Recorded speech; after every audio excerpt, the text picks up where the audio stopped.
Guys, so let's start. First of all, thank you so much to attend to this webinar. I am really glad to animate this webinar because this is the launch of our weekly webinar session in order to animate a little bit more our tech community, not only in Spain, but also in the UK or in South Africa or in other countries around the world. So the idea today that this is the open session about the job hunting by dealing by our talent partner. I will just. So this is the open session with the Global M talent partner. I don't know if you know a little bit more about our consultancy, Global M, who we are. Global M was founded in 2012 and have seen many up and down during this year. And we would love to take a little break about what's happened with the COVID, because nowadays everyone is talking about this COVID, the sanitary crisis. And to say the truth, we are taking care more about the health parts, and we pause the economy and also some recruitment, vacancies, and businesses. So that's why we are here, in order to share our learnings, our input, what we have learned during this year, across this year, about what we can do today. So about this event, we will see a little bit more which industry are safe against the virus, how take the lead of opportunities, because as I told you, we will try to transform it into an opportunity in order to share and to create connection, in order to create a community in the tech industry around the world. The second point of this event will be how to market yourself in this time. Usually it's quite different how to market yourself to the businesses you are applying to. And the third point will be more about how to highlight your competencies, your strengths into your portfolio, or some tips about your CV, or also about the website, right? So Global M, to explain you a little bit more about who we are, as I told you, we was founded in 2012. And at the beginning, we're an IT recruitment agency specialized in technological profile across several countries. We used to work in Germany, Netherlands, Belgium, and US. And what's happened with the time, we developed different kind of model on site, but also the contingent one. So we work closer, we work with the founders, we work with the head of people, we work with CTOs in order to understand the transformation, the digital transformation, and to bring the right talent. So we are here in order to bring advice in terms of recruitment in specialized in technological firms. It can be startups or scale-ups or also corporate company. So that's why we are here today. So this is a great reminder, guys, for you. So this session, don't worry, will be recorded. At the end of the session, I will share the slide with you, and also all of the content of the material will be, you can find it on our website. Right? So don't hesitate if you have some questions. You have here the Zoom group chat. I just sent it to you a message to say good afternoon. Don't hesitate, please, to use the chat box. Why? Because I don't like really to be top-down presentation. So that's why. Be unmute just during the session when the speakers and the guests will talk, but after all, it will be your turn in order to share your fears, your ideas, or your question, okay? No pressure between us. We are a tech community, so we are here to be, you can be confident. So we are here, the last point is we are here to share and have a good time. So we will start the agenda of this session. I think it will take the maximum 2 hours. We will have the speaker presentation. After we'll start the open discussion. We'll go through these 3 topics. The first one, which industry are safe. The second one is how to market yourself. The third one, it's tips about your CV and your portfolio or website. And the last one will be more a question and answer and more exchange and more animate a little bit more our community. So now I will give the word, I will say to our speaker. So we have, I'm glad to present Brendan Lush, Luca Cruspini, and Aaron Melafi as talent partner. I'll let you to introduce yourself.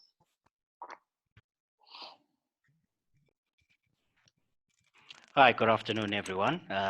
My name is Harold Melapi. I'm with Global M as of April 2019. I've got roughly 8 years experience within the recruitment industry. My background is predominantly HR recruitment, tech and IT recruitment, as well as C-level executive type recruitment. I'm a recruiter by day and a wannabe jazz artist by night. I see Alex has put a picture of me with a piano there, which was not a good idea, but in any case, I'm a wannabe jazz artist by night. Yeah, so I'm glad to be here. I'm glad to have this opportunity to have a chat with you all. I'll let the other guys introduce themselves quickly. After you, Luca. Hi there, my name is Luca Crisponi. I've been in Global M since July 2019. I've been into the recruitment industry from 4 years and I lately specialized in IT, even though during the last times I also needed to recruit for other positions. And so far I lived in Italy, Malta and Spain, and I had a lot of experience with candidates and with clients. So I hope to share something useful with you today. Awesome, thanks, man. Hi, everyone. My name is Brendan. I'm currently based in South Africa. It's quite sunny here, which is nice. And Harold's just up the road from me. So yeah, I mean, I've been working for Global M for roughly around 3 months now. Prior to that, I've been in the recruitment and talent acquisition space for around 10 years, working at companies like Discovery, BBC in the UK, smaller tech startups, everywhere you can imagine. I've probably worked. So having quite a bit of insight into, the hiring strategies, what kind of candidates these companies typically look for, and the internal and inner workings of how these companies tend to recruit is really sort of where my experience and everything has lended itself so far. So yeah, really interesting time at the moment in the world, and I'm super excited to share a bit of insight with you all, try to help you on your job searches and now and in future. Thank you, guys. Now we will go through the first topic. So this is the open discussion. So we will listen about our world. Which industries are safe, proof against the virus? Okay, guys. So I'm going to sort of block my video. You've seen my face just for bandwidth purposes. I'll bring that back up in a later stage. So yeah. COVID-19, this crisis is quite unprecedented. It's something that's new, that's taken the world by storm in a negative way, of course, and therefore most of us are basically caught up in the same boat. What this is doing, though, it's giving us the encouragement and the opportunity to learn as we go along. So there's no right or wrong way of doing things at this point in time. It's basically going to be more trial and error. In terms of identifying what businesses can do to sort of align themselves properly within the space, what candidates can do in terms of also aligning themselves in a more positive light during this particular crisis. So the business landscape as things stand, we don't really know what is going to look like post COVID-19. That is still a mystery out there. The business landscape has already fundamentally changed, and the businesses are going to encounter a whole new set of challenges. And what will translate after that is we probably going to get a new normal that's going to emerge after this crisis. This new normal is being built at this point in time. The foundations are being laid throughout all sectors. What works now will probably have a large input in where, in the direction that businesses and individuals are going to take moving ahead. Now, some industries have obviously suffered more than others in this period. Some have maintained the status quo, and others have thrived more than other businesses. So with businesses around the world, everyone is impacted by the reduction of in output, in labor, in production, etc. So we're going to look to try and focus a little bit on the positives in terms of which industries are doing well, which sectors are doing well. And this is not an exact science. So this is what we see that's going on out there at the minute, but it's not necessarily an exact science. So we don't look at it as the be all and end all. We don't look at it as the black and white. There's obviously a lot of gray area or gray matter in between that will come into play in terms of making more informed decisions. So these businesses that are currently sort of experiencing wins, or these sectors that are experiencing wins, they're basically applying basic levels of competency, and at the top end of it all, they should experience high levels of growth. At the tail end, they should potentially maintain their status quo. They possibly won't go into the negatives as other industry sectors are doing. And the natural strategy, of course, for these companies and businesses is to aggressively invest in opportunities and growth to keep ahead of the competition, so to speak. Now, businesses within the companies that provide digital services or SaaS type products, SaaS being software as a service type products, are more likely in some shape or form to see some sort of sustained success during this period. A few examples of such businesses or companies will include, your companies like your Oracles, your SAPs, your Salesforces, your Slacks, as well as businesses within the business space, your video conferencing technology offerings or remote working platforms are some of the businesses that have seen sort of some levels of wins in this pandemic as we stand. Companies such as Zoom, for instance, Skype, Microsoft Skype and Teams, WebEx from Cisco, they've all benefited greatly during this pandemic because everybody's indoors, everybody's utilizing these platforms for their day-to-day runnings of their businesses, their day-to-day runnings of their operations. We're sitting on a Zoom chat at the minute, which is a great way of communicating, and it's a business that is obviously going to thrive during these coming weeks and months in regards to this particular COVID-19 that we're facing. So the success and failure of these platforms will obviously have a direct impact on this new normal that is obviously going to emerge after this specific crisis. What happens now, as indicated, is going to have some sort of impact in terms of how businesses conduct themselves in the future. This is the time to learn. This is the time to obviously see what's working, see what's not working. And this is a time for them to put measures in place for when something like this happens tomorrow in the near future, at least businesses will be more equipped to deal with these particular scenarios as time goes by.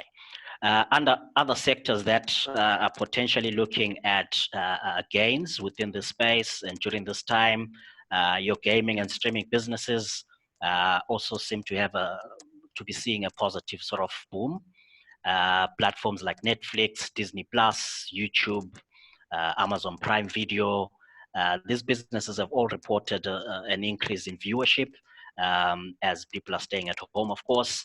And if we look at Netflix as an example, the global interest in this streaming platform has risen by 142% over the last year. And according to recent data, a significant number of people were interested in the platform from the first week of March 2020. So that's a major boom within the space. The food technology space, we can look at businesses like Deliveroo, Amazon Fresh, Uber Eats, DoorDash, Postmates, Grubhub, etc. These are typical examples of apps that are available out there for food technology or food delivery services. They are also obviously seeing a boom within this particular point in time. And these are industries or businesses that we could potentially look at in terms of what opportunities are available out there in terms of getting new hires. It's a difficult climate that we're currently in. So identifying the right sort of businesses is the first step in terms of trying to get a perfect match in regards to career opportunities. Pharmaceutical companies as well, they're inevitably playing a large role in this crisis. Companies such as Roche, Moderna, Gilead, these are companies that are taking an active role in looking for or identifying some sort of vaccine for the COVID-19, some sort of protective clothing in terms of face masks and sanitizers and all that stuff. So they are actively busy within this particular space. The financial sector as well, to some extent, has a little bit of a silver lining to explore. Not so much so the traditional banking services per se, but more in terms of stocks and shares from a trading point of view. That can still have some sort of silver lining within that context. Logistics and delivery may also benefit with people obviously staying indoors. Products and services will still need to be delivered at the end of the day. E-commerce marketplaces are also seeing some positive movement as people are moving online to do their online shopping. And Amazon, as an example, has added over 100,000 new jobs to manage the extra demand. So there's some positivity that comes into light based on these typical industry sectors. Now, what sort of roles do this industry usually hire for? Again, it's not typically an exact science. Roles can range from anything between front office service type roles right through to back office in terms of your backend developers, right through to C-level type roles in terms of the suits, the guys who make the decisions, the guys who are responsible for the dollars and cents. So it's not necessarily an exact science, but what we see is typically within these sectors, there's still a huge amount of interest for software engineers, strategy analysts, product managers, product owners. There's still a huge interest for program managers, UI and UX developers or designers rather, full stack engineers, product designers, business operations managers, and the list can go on and on, but predominantly these are the sort of type of roles that are still sort of essential for these industry sectors to maintain their status quo, and for these industry sectors to keep booming during this period of time in terms of the COVID-19 that we experiences. Now, in terms of how we as individuals can take a lead in terms of how do we market ourselves? How do we identify these new opportunities? In as much as we know, yeah, well, within the gaming or streaming industries, they're still hiring, etc. How do we go about identifying that? The most important thing, I think, irrespective of whether we are under COVID-19 or otherwise, the most important thing that we need to ingrain within ourselves is we always need to identify ourselves as brands, as individual brands. Don't look at yourself as, you know, a typical applicant and or a typical candidate. Look to identify yourself as a brand. Take pride in your brand as an individual. That's always the first step in terms of trying to stay ahead of the competition. Look to identify what value adds and or what benefits you bring to any potential role. What is it that you've done in your past businesses or companies that has had a direct impact in providing positivity or providing benefits towards the bottom line of the business? What have you implemented that has had a direct benefit to the business? So look to identify yourself as a brand, sell the benefits that come with this brand in terms of why should I be employed? Why should you employ me as a brand? And the only way you can look to get to answer that is to identify what I've mentioned previously in terms of what have I achieved in my career space, how have I saved time, how have I saved money. All these things come into play in terms of solidifying yourself as a brand, and in terms of a potential employer having that sort of interest to have a listen to you, to have a look at you. We send so many resumes to companies, we send so many CVs at any given day. Hiring managers don't necessarily have the time to be reading 1,000 CVs on any given day. But hiring managers are very interested in someone that can come in and improve efficiencies from the get-go. So look to align yourself with your background in terms of what is it that I've done that has been a benefit to my business, and how can I use that to sell myself to the next business. People seem to neglect basic things in terms of if for an example, you've got you are privy to information as to dollars and cents, how much you've saved a business. Tap into that.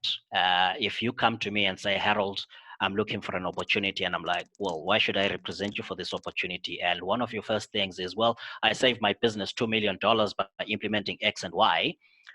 You got my interest already, as opposed to someone saying, well, I've got 5 years experience within this industry space and I'm good for the job. Well, that's you and 500 other people. So always try to differentiate yourself by identifying your positives, your selling points, your benefits, and look to sort of take a lead within that competitive market in regards to selling yourself. So we know what these industries are typically looking for. So if you are an engineer out there, if you are a product manager out there, the first thing before you even send an application out, if you are in the market for something new, look to tap into that space. Find out what makes you great at what you do, and be in a position to obviously throw that as a motivating factor within this context. So have a targeted approach. Once you've identified this space in terms of what makes you great, have a targeted approach in terms of what you're looking to do moving ahead. Do the necessary research with the businesses that you're looking to go into. Find out the culture of that particular business. Does it align with the cultures that you've been experienced to before? The company dynamics that are involved there, the company size. These things play a major role in decision-making processes, not only for the hiring client, but also for the individual that's looking to be hired. Apply for positions within your area of expertise. With the uncertainty of COVID-19, there's a lot of panic out there, and people are going to apply for anything and everything for the sake of. It's not advisable. Let's try and stick within the realms of what our expertise are. So if you are a product manager and you've been in that space for the foreseeable past, that should be your primary concern in terms of your next step. Yes, some people want to try new things. Some people want to be exposed to new industry spaces, etc. It's all good and well, but with a nervous market out there, people are not going to necessarily take chances to employ someone who's not going to be a hand-in-glove fit for that particular business. So be mindful of that targeted approach. Go through to various social media portals. Connect with the relevant stakeholders or people within these various industry spaces. Go through to companies' career pages. Have a look at what it is that they're looking for, and keep yourself informed within these periods of time. There's a lot of information that's trickling in on a daily basis. Keep yourself up to date. Keep yourself informed. Connect with the right people. Ask the right questions, and over and above that, have the patience to go with the flow of things in terms of what is happening during this particular period. It's a difficult period. It's an unstable period. Lots and lots of people are losing their jobs. Lots of people are being retrenched, being made redundant. So it's probably going to get a little bit worse before it gets better. But the groundwork will need to start now. We need to start plowing the seeds now. We need to start identifying these opportunities now. We need to start looking at these industry sectors that are actively hiring now. And once we've done the groundwork, it gets easier as we go along. So that's basically the sort of background information that I can share with you at this point in time in regards to where to start looking, what type of roles to start looking, and how to position yourself accordingly within this context. Is there any questions to that effect? Thank you, Aaron. Really relevant to propose, going through different industries still hiring, also going through different roles that they are still hiring, and the tips that you are saying about how to sell, to see yourself as a brand or have a targeted approach, really interesting and relevant. So for the moment, no questions. So maybe you can continue with the second speaker that we have now, Luca Crisponi, for this topic. So how to market yourself in the line that thank you, Aaron, that you said about the marketed approach. So how to market yourself to the businesses where you are playing to, or how to optimize the chance to get a job in this specific period. Thank you, Luca. Yeah, hi everybody again. Basically, I want to connect to what Harold was saying. So we all know that we are facing a very difficult situation. Basically, COVID changed the labor market in a very deep way because there are companies which are doing great. Other companies instead faced a different scenario. So they needed to cut salaries, lay off part of the employees, and the worst case scenarios, even making people redundant. This phenomenon is also affecting, as Aaron said, the recruitment industry, because companies are not hiring so much, and the few ones who are, they are not using our services because obviously the market now is full. There are a lot of candidates looking for a job, so they believe they can do recruitment by themselves. So what I would recommend is to not take it too personally if a recruiter in this specific time is unable to help you to find a job. But I think that our role in this moment, it has to change, to shift a little bit more into something different. So like in this case, we are here to share knowledge. We are here to show you that there's a different approach that we can use when we are looking for a job during these times. So we can act as counselors, and you can use us as counselors in order to improve the chances that you are successful during an interview process, or even just submitting or making your CV look better. So I'm here just to give you a different point of view. If there is something that is taught to us is how the resilient people, resilient businesses, resilient organizations are capable of adapting even to the worst situation to raise up even stronger in a second moment. I remember when I was at the university, specifically studying psychology, there was an interesting topic which I'll never forget. It's a very simple theory which is called Locus of Control. I think Alexandra can put also the slides, and maybe somebody of you already heard about it. It's a simple concept developed by such Julian B. Rotter, a social psychologist, who wanted to contribute with this theory about the way we face certain events during our life. The definition is locus of control, and the reading is the degree to which people believe that they have control over the outcome of events in their life, regardless of the external forces which are beyond their influence. So basically what Rotter identifies are two kind of locus of control. The internal one, which is the belief that we can control our own life, no matter the circumstances, And the external locus of control is the belief that our life is controlled by outside factors, and there's nothing we can do to overcome that. So basically, people with external locus of control, they tend to believe that the chance, the fate, or even horoscope is controlling your life. So it's a different approach. On the other hand, individuals with strong internal locus of control, they believe that the events in their life, they are primarily deriving from their own actions. And we can all think about some silly examples. For instance, I remember when I was at the university and we were receiving the results of an exam, there were two different kind of approaches between our colleagues.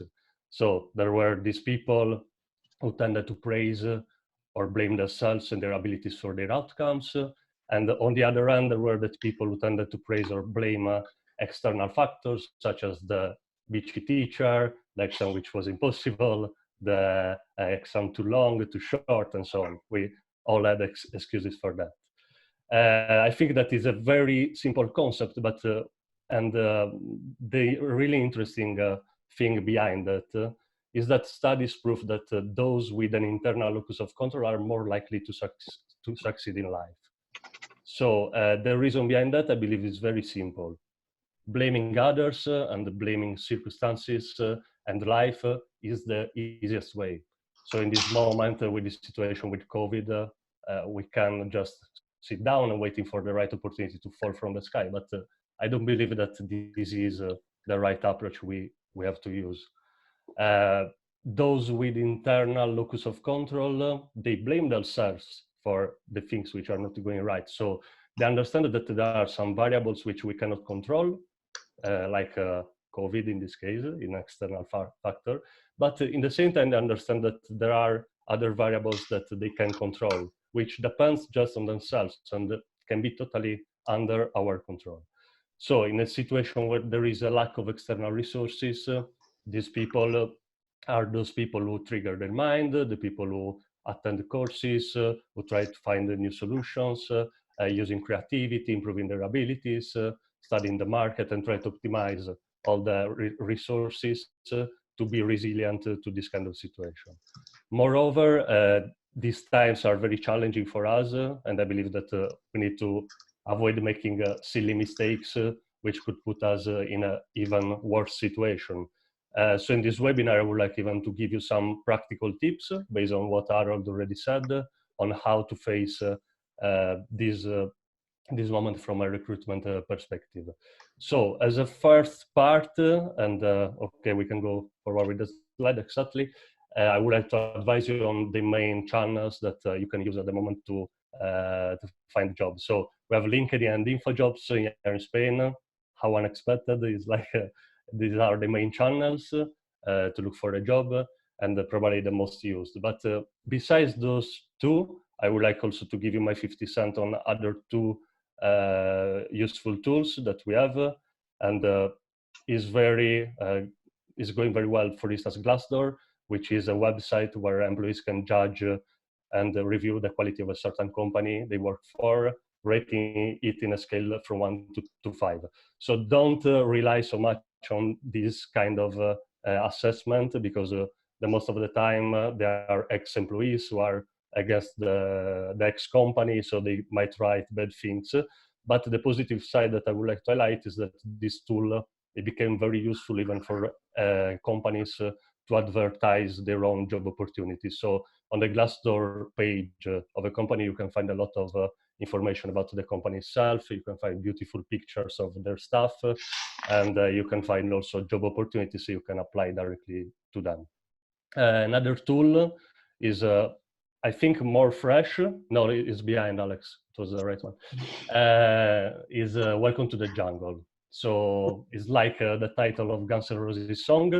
Is a very, I believe, cool tool, and I invite you to check it. It's a platform that you can find over the web.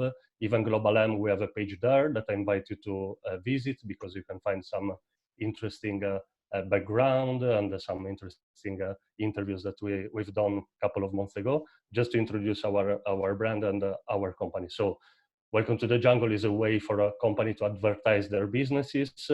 And this company is also offering within the platform a job board.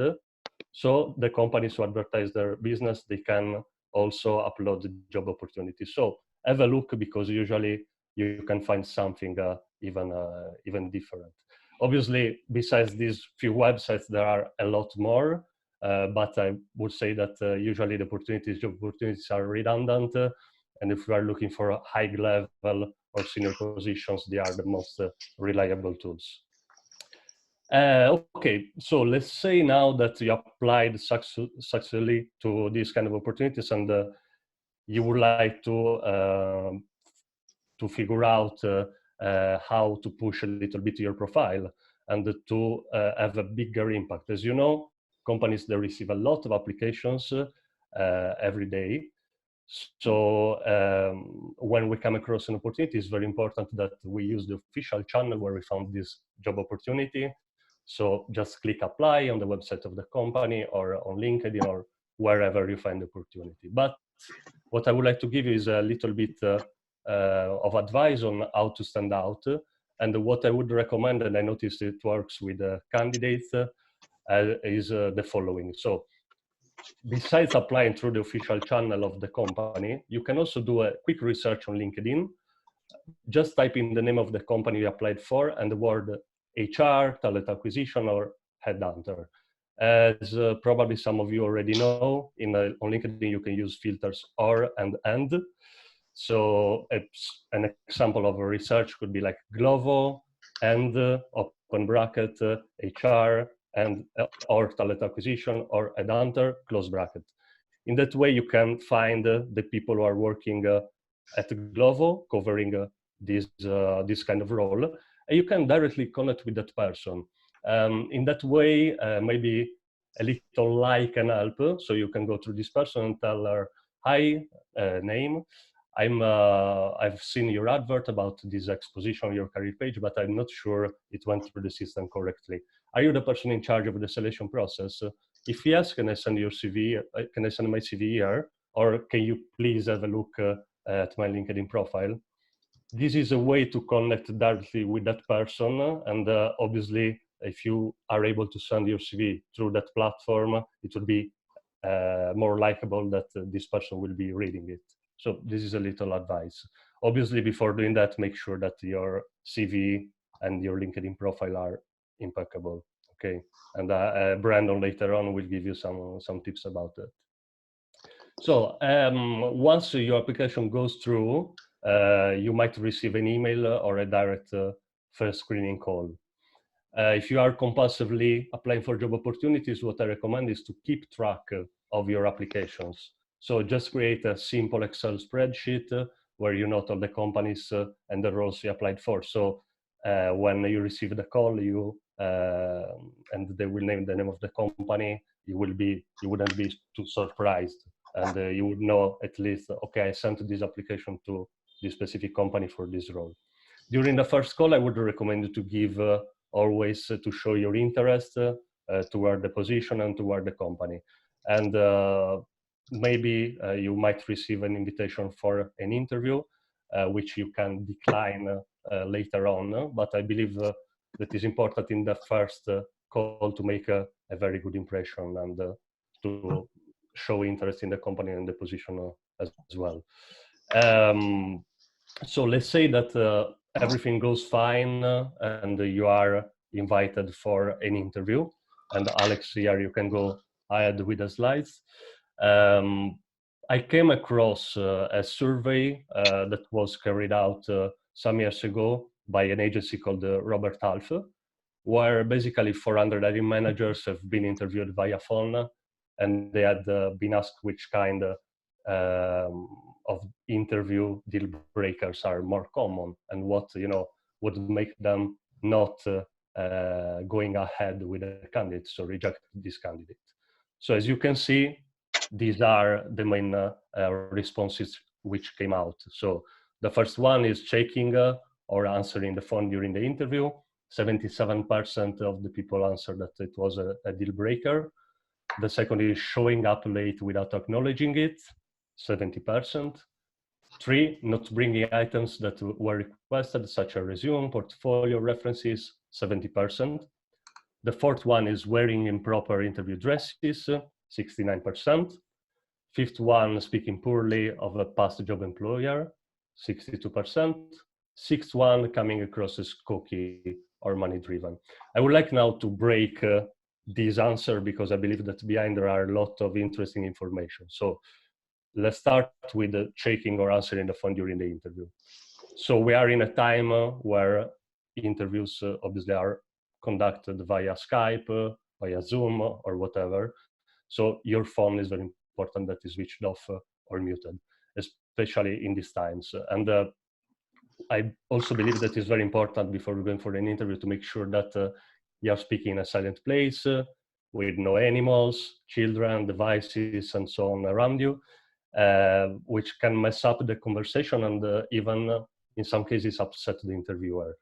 When you choose the setting for the interview, make sure that you try the camera before to avoid poor lighting, unmade beds behind you, dishes to wash behind you, posters of girls, and something like that. Is something that might sound even weird, but trust me, something I came across quite often during my Skype interviews. And as a final tip, I would tell you even to check that your hardware and software are working properly. So going through the second element, which is showing up late without acknowledging it, I believe in this point that setbacks can happen. Everybody could have unexpected issues, and we can get late for an interview. It's quite normal. The important thing is to acknowledge the interviewer a little bit in advance. I believe that a quick phone call is enough that you to allow you to communicate that you will be slightly late. And on the other hand, talking about face-to-face meetings, in case we will have soon the opportunity to go for them again, is to not be there too early. So to not be there like 40 minutes before, because it might look a little bit awkward. I believe that the right timing is between 10, 15 minutes ahead to be at the company's office. And with regards to Skype, being online just 3 minutes, 4 minutes before, in order to avoid any kind of problems. The third point of the survey is not bringing items that were requested, and there's nothing I can really add here. Just if you are asked to bring some documents, it means that they are very important to the HR or to the hiring manager, so just bring them. And we can go to the fourth point, which is wearing improper interview dresses. Okay, people say that the first impression is the most important one. Think about first date with a girl, and I believe it's very similar. Studies show how in the first 27 seconds, the other person has already decided if you can be a potential partner or not, talking about love. But I believe that with recruitment and in the HR environment is very similar. So you can have a very proper feedback of the person in the first seconds because we are made of biases. So it's a sad thing to say, but this thing can happen. And the interviewer will scan a lot of elements throughout the first few seconds. So for this reason, what we want to do, we want to avoid to make stupid mistakes which can make us look with a different approach or might compromise the interview. So what I would recommend you is to dress properly, and your dress has to be in line with the work environment you will be working in. So there's no point for a developer to wear the suit at the first interview because it's not needed, unless this company is a corporate company. So unless the developer is aware of a project in a bank, so he knows that he will be going to work in a bank or in this kind of corporate environment. So just take care of the way you are dressed, but even relate it to the work environment. So I believe that a bit of common sense here can help very much. And don't underestimate hygiene. It could be, you can take it for granted, but I believe that it's very important to go with a good smell for an interview For smokers, I believe that it's very important to not smoke before the interview. Obviously, we are talking about face-to-face interviews, and to avoid even to chew in front of the interviewer. So it's not something that ourselves, recruiters or HR people like. Talking still about face-to-face interviews, handshake. Handshake is very important. It doesn't have to be too strong, but neither too soft. You want to show the interviewer that you are self-confident without breaking her or his hand. And furthermore, I believe that even for Skype interviews, it's very important to keep a good eye contact, which means that you are not fear, that you trust yourself, and that you are confident with your abilities. Remember always to smile. Smile is very important alongside with showing a proper non-verbal language.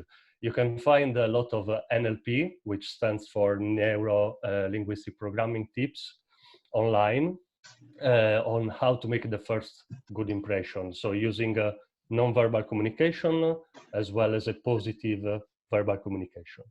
And then talking about good manners, remember just to not interrupt the interviewer very often, to not overtalk, and to not mumble too much. So don't go like all the vocals. Try to just speak and be as fluent as possible.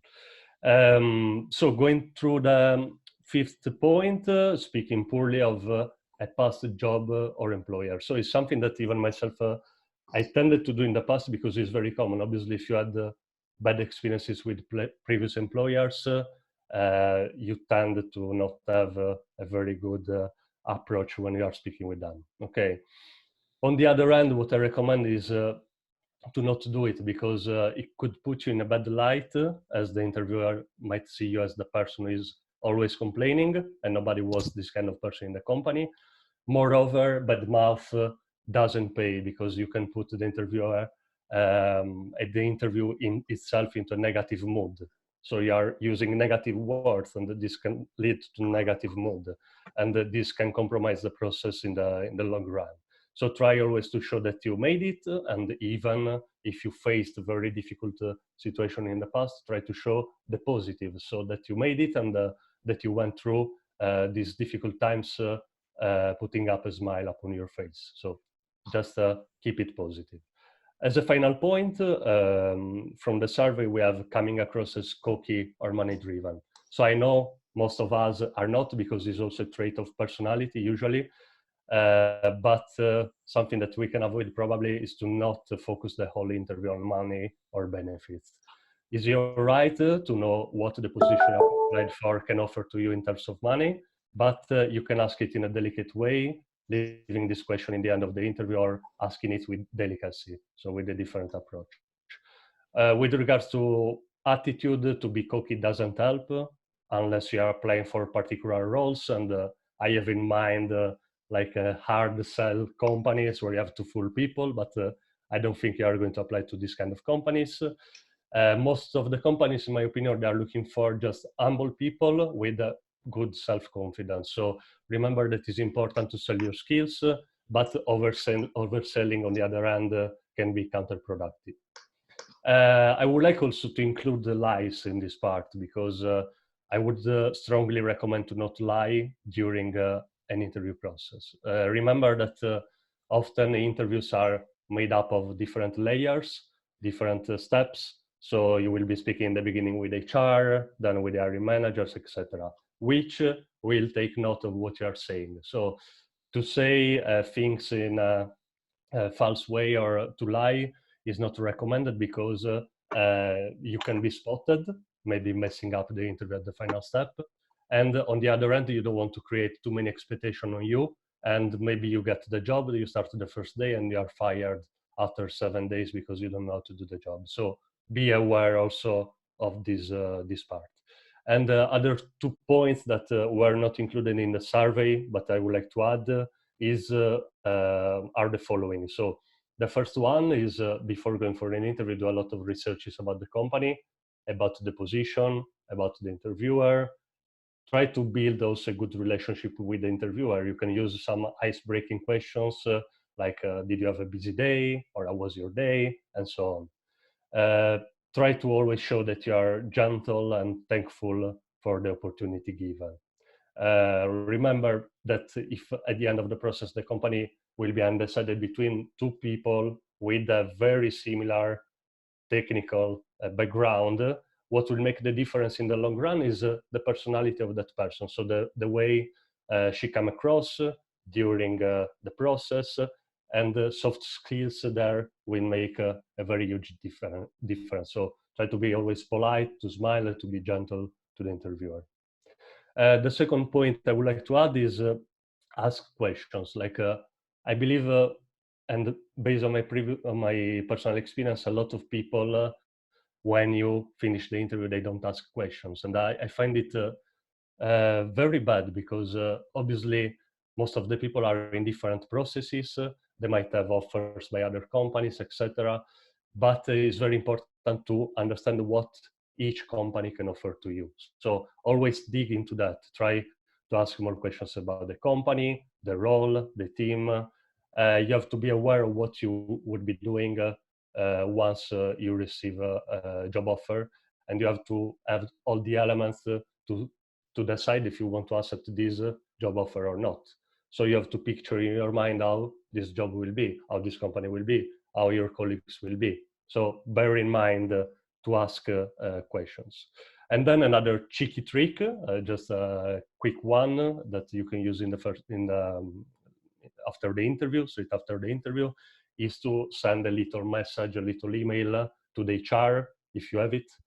Maybe just being thankful for how the interview went, and showing how much you were interested in the business.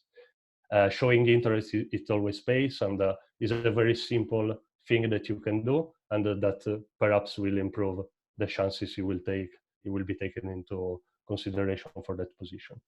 Then obviously there are thousands of tips that I might give you, and maybe we can discuss it in the next webinars. If you have any questions, just note them, and we will be discussing them during the Q&A. And yeah, I virtually pass the mic back to Alexandra again. Thanks so much. Thank you so much, Luca, for this positive input and really relevant information about the psychological background, how to be resilient, and also all of the tips and tools to sell ourselves during an interview. So we have two questions, one for Arod and one for you, Luca. What do you prefer to answer now, or to go through directly to Brendan? It's the same for me. Okay, so maybe I can answer now. Okay, so okay, perfect. So we can ask the first one. It's coming from Lorena, asking for you, Luca, about Welcome to the Jungle. If it's more oriented to France and Spain. Yeah, from what I saw so far, there are a lot of French and Spanish companies there, but even from the UK. So you can take advantage if you are willing to apply to these countries. But obviously, in the meantime, they are doing a lot of business development, from what I know. So they will be soon in other countries. But I just mentioned this tool because it's very relevant, in my opinion, for the Spanish market. Okay, thank you, Luca. So yes, just to add the information, Welcome to the Jungle, it's more focused on the Spanish and French market. But it's true that they are develop their business, and their goal is to develop for all Europe. So across Europe will be. So thank you so much, Luca. I don't know if Lorena will answer to your question. I hope so. If it's not, we can cover it deeper during the Q&A session. The last one before to give the mic to Brendan, I would love to ask to Harold. The question is coming from Will. Are there many companies still hiring during the COVID situation? What sort of firms are more likely to be hiring? The black and white answer in terms of top of my head, I know companies such as Facebook are still hiring. I know N26 in Germany is still hiring. Deutsche Bank is still hiring. Asana is hiring. But what I can do in terms of giving you a more solid answer to that effect, I can share a link to the group chat. This link is themuse.com, muse as in muse.com. There is a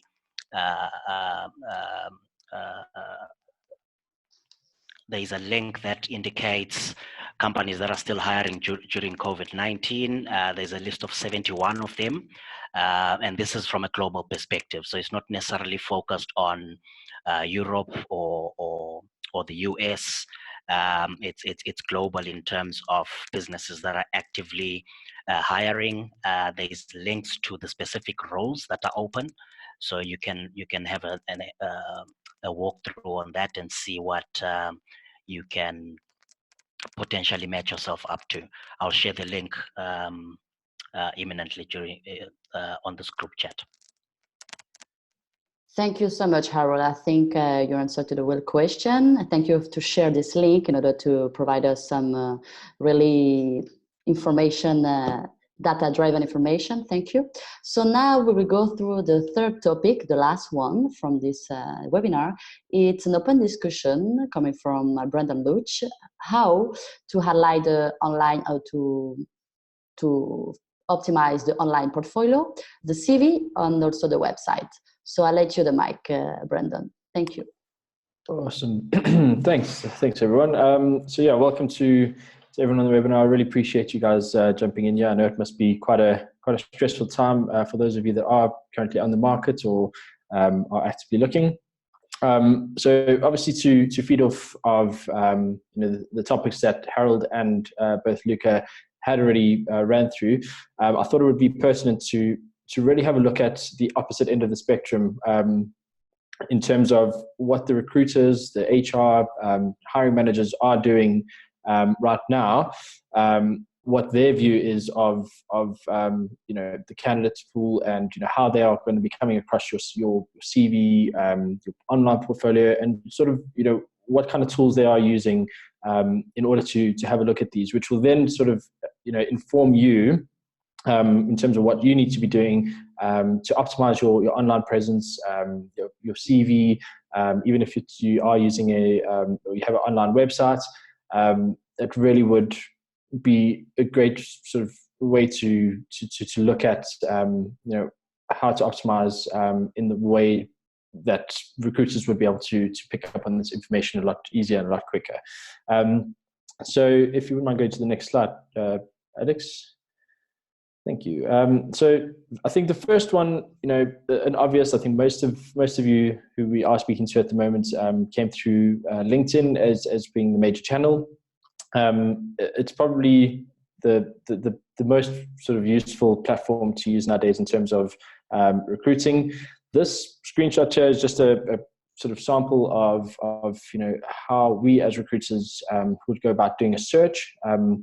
If we have a job opening, within our team or within the company that we are busy recruiting for, one of the main things, one of the main tools, should I say, that most recruiters or talent acquisition professionals would be using would be recruiter professional services. Most good recruiters would be using it, or most sort of companies that really are focusing on doing some good hiring would be using this. There is a light version that they do use, but this is the full service package that Global M, all of the talent partners do use this. It's a really, really great tool. So as you can see, there's a couple of key things that we would use in the search criteria here. Things like job titles. You can filter things, current or past.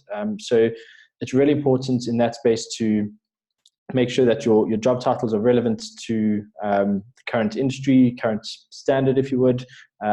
Some people have job titles and previous job titles on their LinkedIn profile that aren't really relevant to the current work sort of force at the moment. So really good idea there just to update any previous job titles to be a bit more relevant.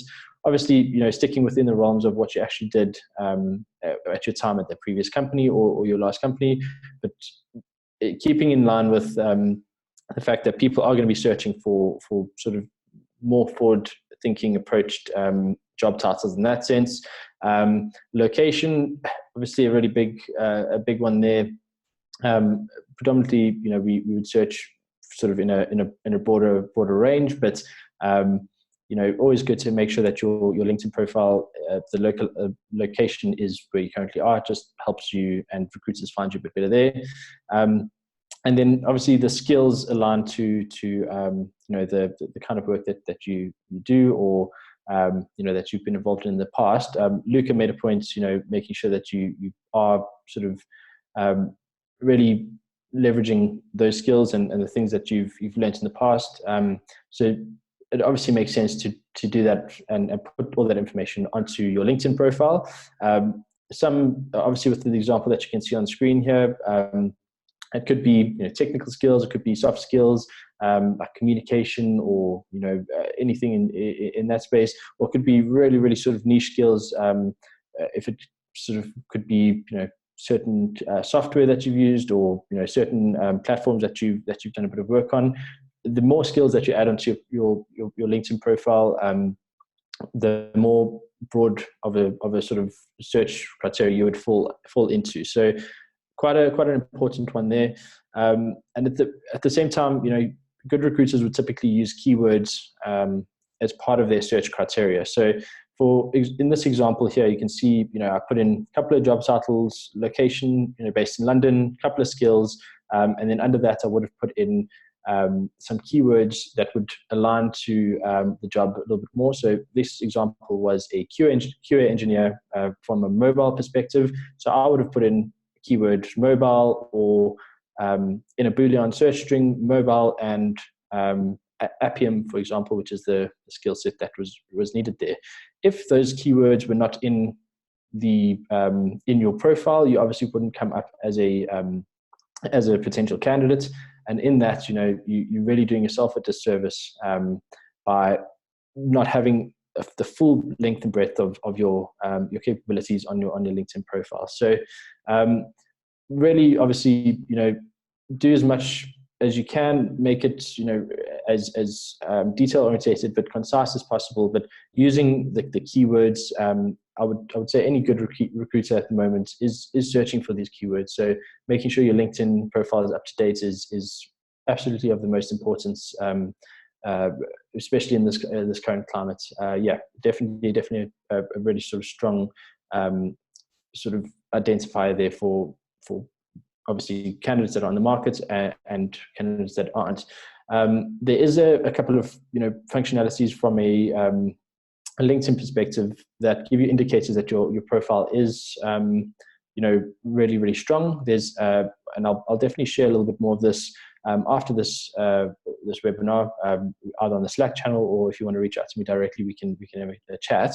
But there's a function called All Star. So if everything in your LinkedIn profile is 100% completed, you will get a little sort of badge that goes along with that says your profile is an All Star.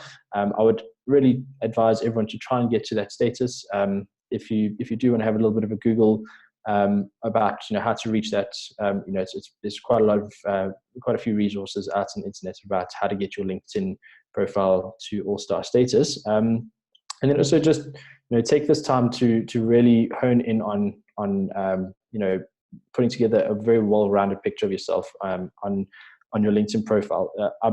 I would say 90% of the recruiters that are currently out there at the moment are busy using LinkedIn as their main tool for recruiting. So very, very important at this point. But I'm sure most of you have already got a LinkedIn profile set up. So yeah, more on that later down the line in the webinars that we're doing. I just thought that would be a good first point of call, LinkedIn being the most sort of important tool in your arsenal when it comes to job hunting. Cool. Can we go to the next slide, please? So in terms of other platforms and online sort of portfolio-driven platforms that you can use to bolster your online presence, there obviously are many out there. I've narrowed it down to a couple, but feel free to reach out if you are interested in sort of setting up a few more sort of profiles, some really big ones, and obviously have been mentioned before. From a product and operations perspective, people working, in the project management space, typically LinkedIn, Glassdoor, as per what Luca ran through, are really great platforms there. A lot of great recruiters, a lot of great companies, and a lot of open positions being posted there daily. From a design and creative perspective, platforms like Behance, Dribble, really showcasing the work that you've done. There is a huge active community on there. There's a lot in the way of recruiter sort of interaction, as well as jobs being posted on these platforms too. So it's very much like LinkedIn, where there's an open community plus the jobs, and the sort of added benefits of having your sort of portfolio being showcased within the platform too. And then obviously from a tech and development perspective, things like GitHub, Stack Overflow, HackerRank, these kinds of platforms are typically the sort of go-to for sort of tech people, and at the same time, really a lot of recruiters are busy using these platforms to recruit against too. So yeah, I mean, your online portfolio, I would say, is probably the most important tool in your arsenal at the moment. I would say the more you sort of are on these different platforms, and you are actively engaging, adding value through these platforms, really does better your chance of obviously interacting with the right people, obviously finding the right roles, and obviously having that sort of social, I would say, credit in a sense to really sort of network and really sort of get involved, with the right people. It's really, at this point in time, a lot about community, a lot about being, having an online brand, and really focusing, within these platforms. You can do a lot more in a shorter amount of time than cold emailing the recruiters that you can find. So I'd really recommend setting up a couple more profiles here, obviously aligned to what your skill sets are, and definitely have a look and see what sort of suits you specifically into your geographical location, as well as in your industry too. Cool. Next slide, please. In terms of from a CV perspective, so obviously we've run through the sort of online portfolio type setup. The second sort of element to that would be, once you find a job, obviously you're going to be applying using either your CV. LinkedIn, for example, has the easy apply functionality, where it's literally just a click and your CV goes straight through to the recruiter based on the jobs that you have identified. Now, one of the things that I think a lot of people aren't really aware of is a lot of the sort of first port of calls when you send your CV across to a company, for example. Your information on your CV is typically passed through an automated bot or AI sort of system. What is resume passing? So resume passing or CV passing is software to design. It's designed to automate the process of gathering and analyzing the data that's on your CV, and it sorts through those CVs based on keywords, grammars, and sort of statistical methods. So basically, for a lot of the tech people, understanding language passing, it identifies the keywords aligned to that job that they are recruiting for, and it automatically sorts them into batches. So if your CV does not lend itself to having the experience that is relevant to your background and your experience, in a sense, you are having a lot less of a chance of getting your CV to the right person, just by doing yourself a disservice and not adding enough information onto your CV. So it is quite a conundrum. Some companies will look at your CV directly. Once they've received it, more than likely they'll take no more than 5-6 seconds to have a quick scan over that. But what most companies are doing now, particularly companies that are using applicant tracking systems like Workday, Greenhouse, Taleo, any really sort of current applicant tracking system, they are using resume passes. So that sort of gets you into the space where your CV needs to be very, very keyword orientated. It needs to be concise. It needs to be, very, very well-rounded in order for these tools to pick up on the right information, which will give you a bit more of an opportunity to actually be considered for the role. So one of the things I would recommend, there are quite a few sort of online platforms that you can use to build your CV or your resume. Things like Canva, for example, I would steer away from sort of apps like Canva from a design perspective. That in a sense would be an example of a bad sort of language parser. How that works is, Canva is focused on design. They're not really focused on the actual copy within the CV. So once you've exported that CV design from Canva, for example, the data within the CV does not actually align to what is actually being read by these language parsing or ATS systems. So there can be a bit of confusion when the system picks up your CV.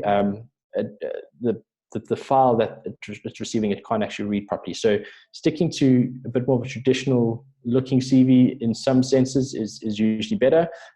My typical rule of thumb would be to send out both. Have a long form CV that's written in a traditional sort of doc format, but then starting with a typical one pager, nice design, it would really, really help in that sense.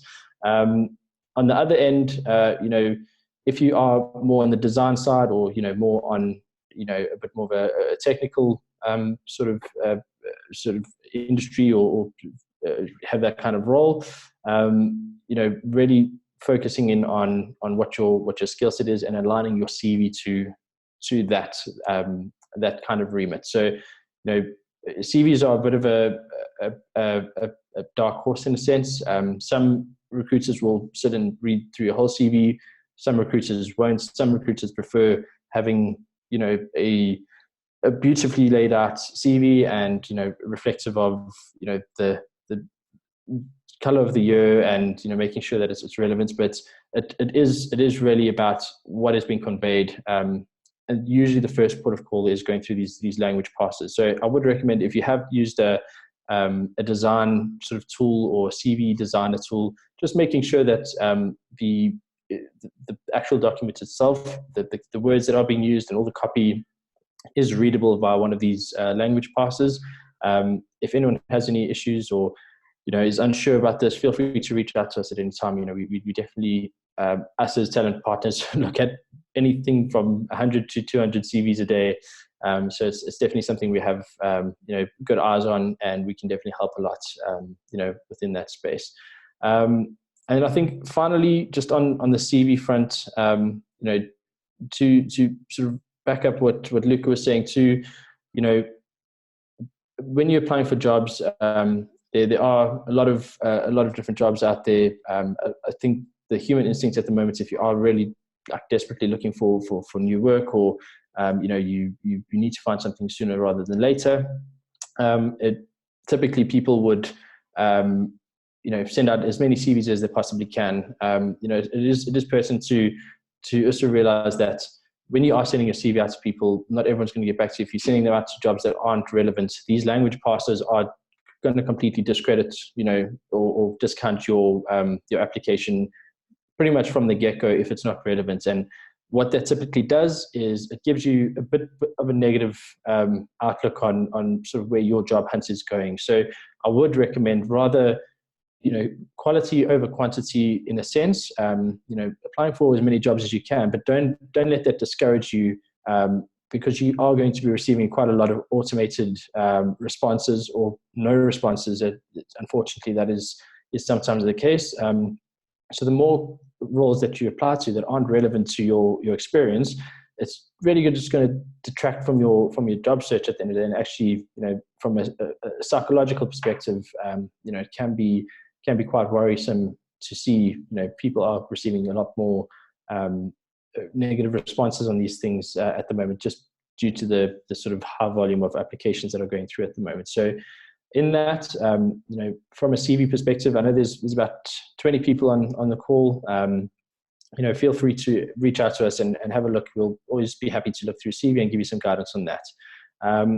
Yeah, I think lastly, you know, the final bit was, you know, due to be on websites. I think, you know, for the most part, things like Wix and you know, having personal portfolio websites, they are great. They typically would be something to set up if you have extra time. For the most part, you know, unless you are including that in your application or the website, you know, your personal website, or using that as a CV, most of the time, the companies that you're applying for will be looking at your CV or your online portfolio as a first port of call. That would just be in addition to the sort of recruitment process further down the line. So yeah, I think that's everything that I wanted to run through. I'm sure there's a lot of questions that you might have further down the line. So I think at this point we should run through to the Q&A. Thank you so much, Brandon, for all of these relevant inputs, and really thank you so much to share your tips in order to highlight a little bit more about the recruiter perspective in terms of LinkedIn search, about this bullying and job title, the tips in terms of keywords as bullying, and thank you so much for your tips on online portfolio also. So yes, thank you, Brandon. This is the moment for the quick Q&A, question and answer. So I will unmute everyone, or feel free to unmute yourself if you have a question. I just have one coming from Lorena, so I think it's for everyone. So what do you think about searching for job here in the job.google.com? So maybe, Lorena, if you want to share your question with everyone, I'll let you the mic also.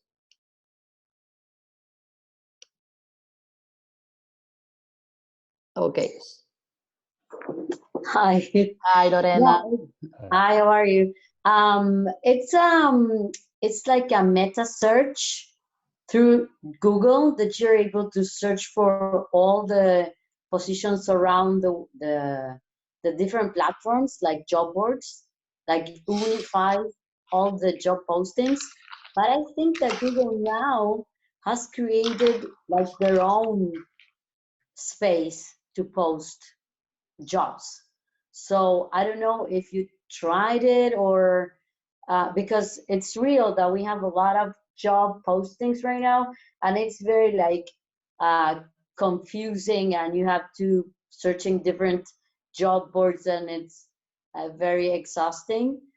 So I don't know if you use it, and do you think it's useful or not? So talking about my perspective, Lorena, thanks so much for the question as a first thing. I don't know this tool actually. I just discovered now with you, and I believe that is very intuitive, even to collect all the job posting in the same place. I think this is very similar to what Indeed was doing in the past, or maybe they are still doing. So just to collect all the job opportunities in one website. And we know that Google likes to take ownership of a lot of aspects of our life. So I believe that could be... That's my suspect. Yeah, they are trying to create their own kind of, I don't know if LinkedIn, but trying to compete in that area. That's my... I believe that could be a very good tool, but from what I got in these few minutes, it looks like it's working mostly in countries like the USA or the UK, so it's not really spread over here in Spain. So to search for a job in Spain, if you're looking here, I would recommend you to just rely on the classical recruitment channels and the job posting channels. Yeah, just to add on to that, so this Google for Jobs basically is a bit more of an aggregator, as you mentioned. What I've seen just in sort of some of the industries and organizations that I've worked for in the past, typically, you know, using one sort of size fits all type of tools, especially if you are an applicant, is a bit difficult. because there is just so much more information. And you'd obviously see a lot of the jobs that have been posted are always going to be via a certain platform.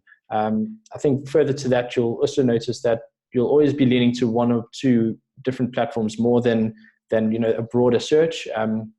Just dependent on what kind of roles that you're looking for. Where Google is great, it obviously also is integrated into a lot of applicant tracking systems. So when companies are posting jobs via their applicant tracking systems, they will then go on to or automatically be aggregated within these kind of platforms. And sometimes when these jobs are filled, they don't actually remove them from the aggregator. So you'll actually find that a lot of the jobs on these aggregators aren't actually real live jobs. So it's good to do a bit of research into that, but just to be mindful of huge job boards and huge platforms in that sense. A lot of the time, the jobs that they have initially advertised, if they are very specific, are sometimes closed or have expired already, and they're just still on these aggregated job boards. Thank you so much, Brandon and Luca. Lorena, is it okay for your side? Thank you. Thank you. We got more questions. So we have a question coming from Alexandra. What do you think if I don't add some color, sugar to the CV? I am not so good in designing. I'm not the good engineer. And one more question. What is the best way if the position which I'm looking for is not 100% suitable to my CV? So maybe I think it's more interesting if we can, Alexandra, I will unmute you, if you can ask directly to our speaker. Hello? Hi. Yeah, okay.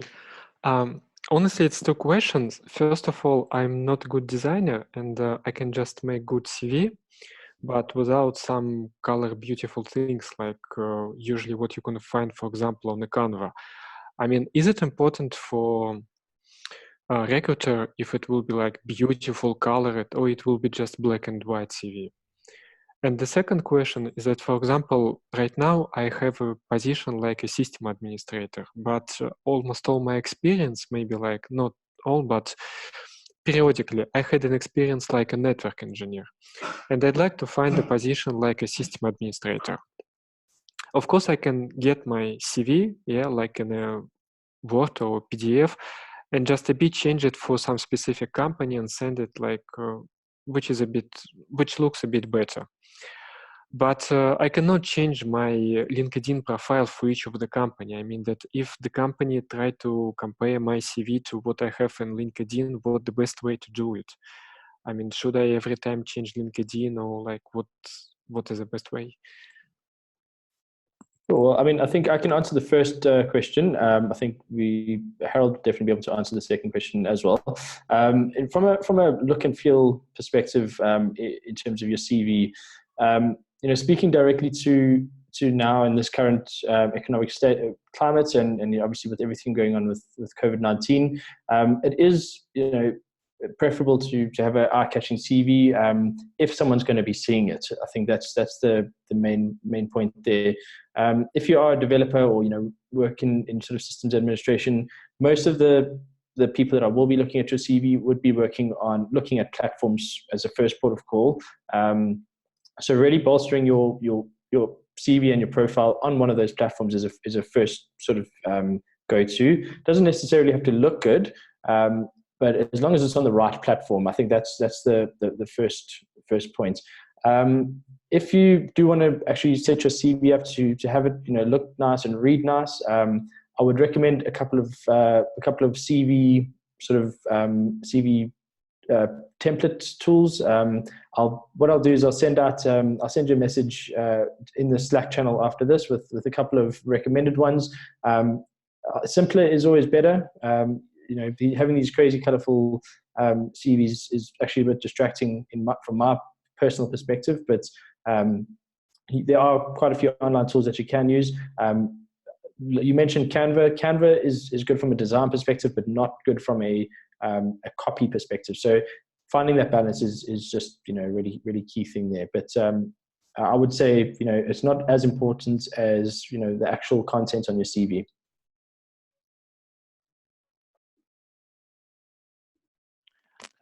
In regards to the second part of your question, I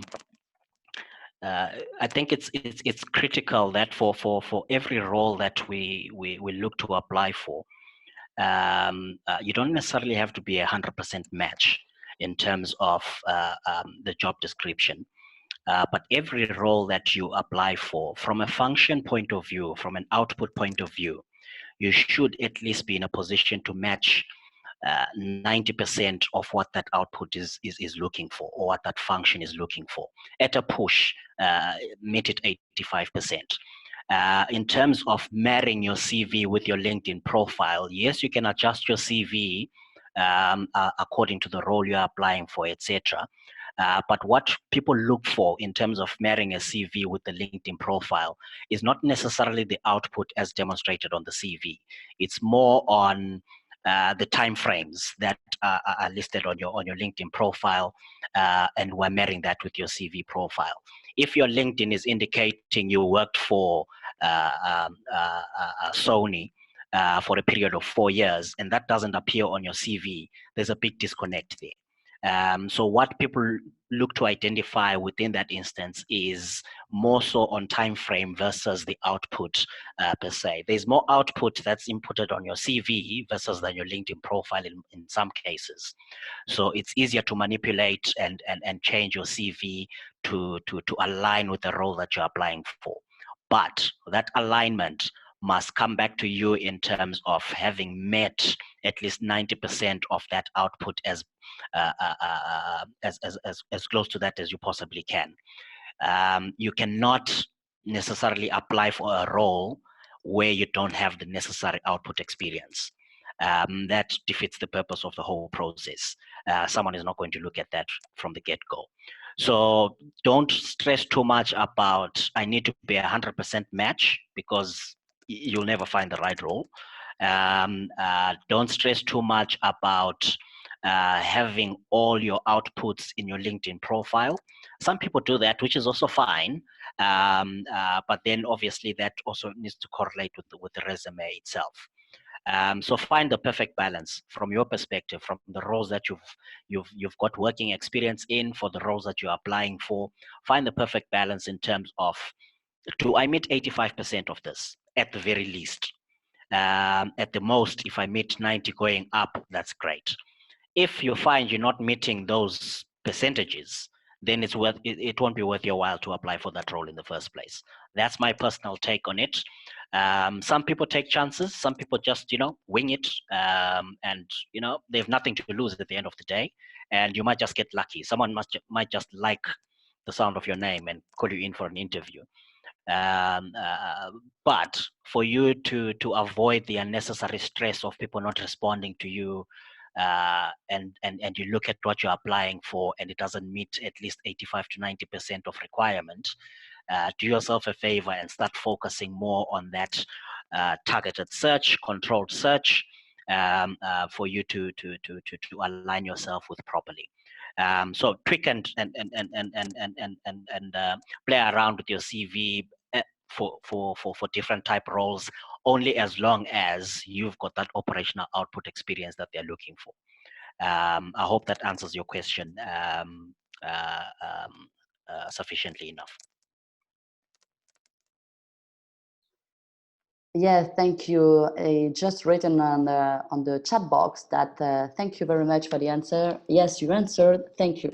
Really, thank you guys for your really relevant input. Do you have more questions coming from the audience?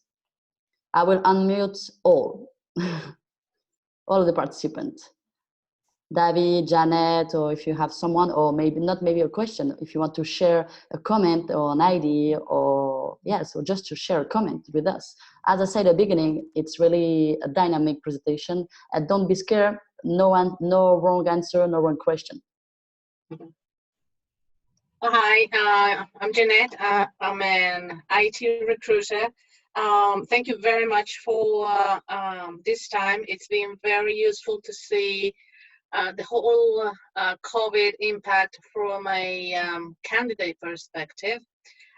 From a recruiter side, because the lockdown, it's been also difficult to find the candidates that we are actually hiring for. So in our case, we are considering even candidates who may have at least an 80% of the skills. So don't get discouraged, especially nowadays. If you don't have even 90% of the skills, the companies are willing to sort of compromise and maybe even ramp up your knowledge to what is needed by the client. So it's good just to get your resume out there as detailed as possible. Make sure your skills are detailed in there, and then good luck in finding a new job. And we recruiters appreciate a good resume, so please go for it. Totally agree with Jeanette. Thank you so much to share with us. I have two other people wanted to come to join this webinar. I have a comment coming from Alexander. So if we have one more webinar about cover letter and how it make it better. If someone want to add their comment about it, one of the speakers. Yeah, I mean, we are, I believe that we are very open, being a round table. Obviously, we can share even new topics for the next webinar. So definitely is something that we can cover maybe with some preparation as well in the next webinar. About the cover letter, personally, I believe that is relevant as long as it's not like a poem of 10 pages. And it just helps to support your application. So don't just include the same information you have on the CV, on the cover letter, but for my personal point of view, is something that helps you to add some value to your profile. So maybe you can highlight a little bit more your soft skills. You can speak about how you feel you might be a good fit for the company, what you found in common with the company you're applying for, and which are the common points that you have with their businesses. It's very important that you show that you can bring something more to this business. So I don't know, maybe in case you are a developer, you can, for instance, highlight something that you notice on the website that is not working and trying to propose a solution. So I always see it as a tool to support your CV, but it doesn't have to replace or being a second CV. But definitely next webinar, we can also show maybe some examples, and we can show you, how to make it good. Just to add on that, personally, I've never been a big fan of cover letters and people giving me, their life history, but that's just me as an individual. What I would rather prefer someone does, and before I even go ahead, there's no right or wrong way of doing these things, but we're just putting things on the table that people can use. You can take it, you cannot take it, that's up to you. What I would prefer over a cover letter per se is a list of achievements that you give us 2-3 bullet points in terms of what you have achieved within your career space before we even look at your resume. What that does, it prompts interest from any potential employer, from any potential recruiter to say, well, if this guy has achieved X and Y, let me have a thorough read through of his resume. I think that is a selling tact, which sometimes helps because, like one of my colleagues indicated earlier on, most people don't have a time to read through hundreds of resumes at any given time. But people are always looking to buy a benefit. Why should I open this resume? Why should I read this resume? So as opposed to, I am Harold, I come from Johannesburg, I've got 10 years experience in X and Y, it's better for someone to actually point out what I've achieved within my career space in terms of key achievements and have that as the start off point. And if someone gets interest from that, if someone sees a benefit on that, they are more inclined to have a thorough read through your resume. They are more inclined to give you a call and set up some sort of interview process with you. So that's just a suggestion from my side. If you are in favor of cover letters, see if you can tweak it and just put, key achievements prior to the actual resume itself. Thank you so much, Rod and Luca. Brandon, you want to add something from your side about this topic? Yeah, just a small one. I mean, I think cover letters aren't as important as they used to be, I think, just to add to Harold's point. From a personal perspective, what I like to see is a lot of the time candidates are sending me a direct message on LinkedIn, with regards to the job that they've just applied for. So it's pretty much forcing a cover letter to the recruiter. If it's relevant and it's shows interest in the role, probably a good tactic there. You can create a template and change some keywords out, but it's always better to be very, very tailored to that company or to that person. Create a lot of alignment in terms of what you're trying to get across. So very tailored to that person, even if it's a quick 5-sentence message saying I'm really interested in this role. Here's some of my experience. I see you guys work in X. This is how I think I can add value to the company. I'd love to hear from you. That's usually what's happening more. I receive probably about 10-15 messages on LinkedIn a day, and those are always better than a standardized one-page cover letter that doesn't add any value to anyone in a very unique sort of fashion.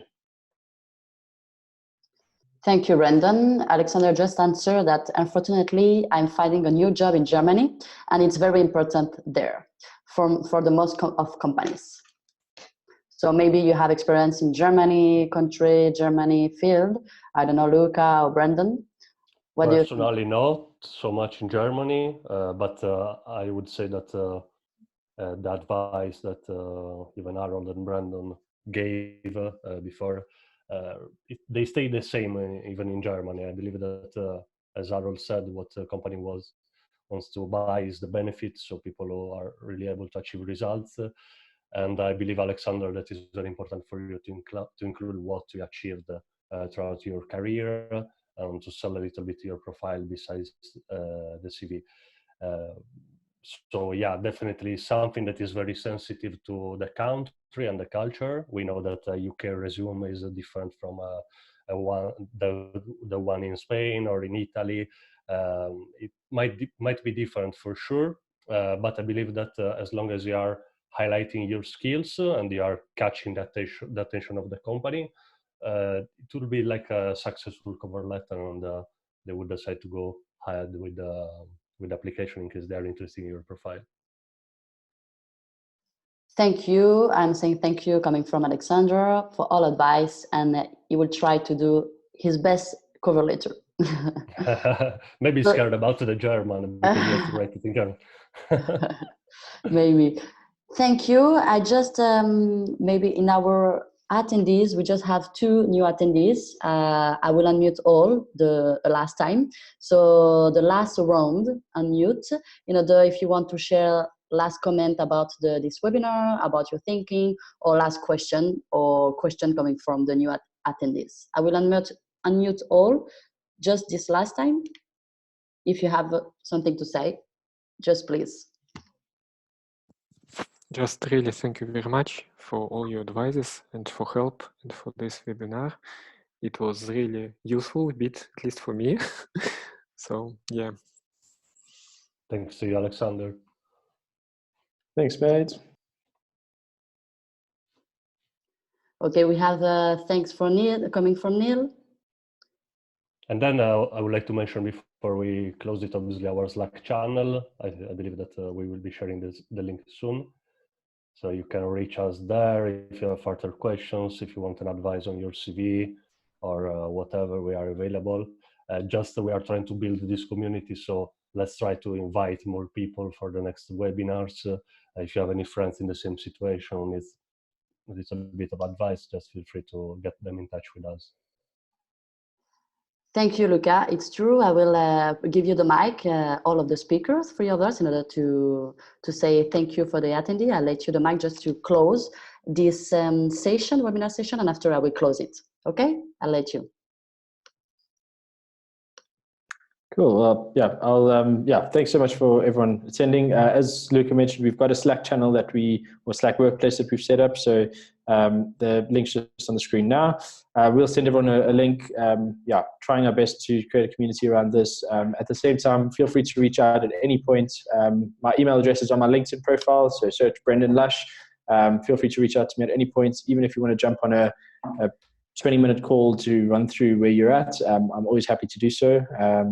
Feel free to reach out at any point, and all the best.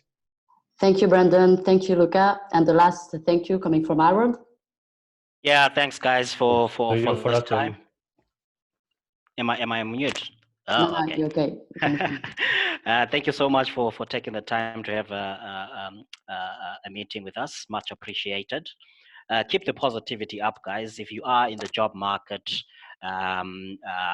this is probably the worst time that you can be in a job market due to the COVID-19. But keep the positivity. Stay safe out there. It's always darkest before dawn. I like saying that. There's a brighter day tomorrow, so just keep the heads up, keep the positivity up, and hopefully we can grow this community as Luca has indicated. And you can connect with me on LinkedIn as well. If you've got any questions, you can pop me an email. I'll be happy to have a chat. Thank you so much, Harold. So now it's my turn. I would like to say thank you so much for you guys, the speakers, because I will summarize a little bit the contents of this webinar for the attendees that weren't during the beginning of the webinar. So thank you so much, because it was really relevant as insight. We go through several topics. We understand nowadays which industry are still hiring, and depends of this COVID situation. And different industry, different kind of roles. Also, thank you, Harold, to provide you also some tips about how to see ourselves as a brand, also have a targeted approach. So really, thank you so much to help to provide us your positivity, and also to help us to take the lead in this competitive market. Thank you so much, Luca, about you also your positive attitude about the fact that we have to change our shift, use us Global M as a consular, because we have to react as resilient people, and during this resilient situation. So thank you for this, to have the locus of control, the internal one. So that means that you are the owner of our action. We don't have to blame outside the situation. We can control.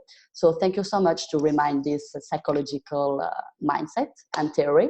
Thank you so much for your tool. You highlight several tools: how to look for a job, to search a job, how to connect the official channel, how to filter the search, also the first screening calls, and also several relevant tips how to conduct a really suitable interview.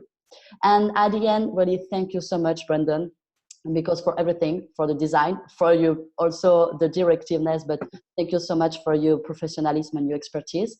All of the LinkedIn search tips about the job title, about the recruiter perspective. I think it's really interesting for a candidate to understand how he is behind the recruiter eyes. You have to be empathic and to understand how he has to conduct his search. So thank you so much for the online portfolio, the resume also, it's really key, the resume passing. So guys, really important, the keywords, every time I say it's really important. So yes, I would love to conclude this webinar. Thank you so much. So as my colleague said, Global M is building this tech community, in order to share during this situation, but not only the situation, behind, just more than. Okay, so we're calling that the Tech Talks. So we are more focusing about the job search today. Maybe the next time can be focused in a cover letter. But for sure, we have already our agenda for the next week. And the next week, we have two really nice webinars, one on the Tuesday and the other one on Thursday. After this webinar, I will share with you the agenda. So one is about the new data dashboard to analyze the data of the COVID-19. And taking into account really actually updated data for worldwide. And the second one on Thursday, it will be an open discussion with 4 founders, CTOs, and CEOs coming from startup and scale-up Barcelona companies. Has Antai, we have Sitin, we have Abin Sula, and we have Plitsu. So thank you so much. So they will share their point of view about how to use the data nowadays into their business. That's it coming from me. So really, guys, I would like to say thank you for your time, and I hope to see you soon in our Slack channel. Thank you. Thank you very much. Thank you. Bye bye. Thank you. Bye. Thanks, everyone. Bye. Bye.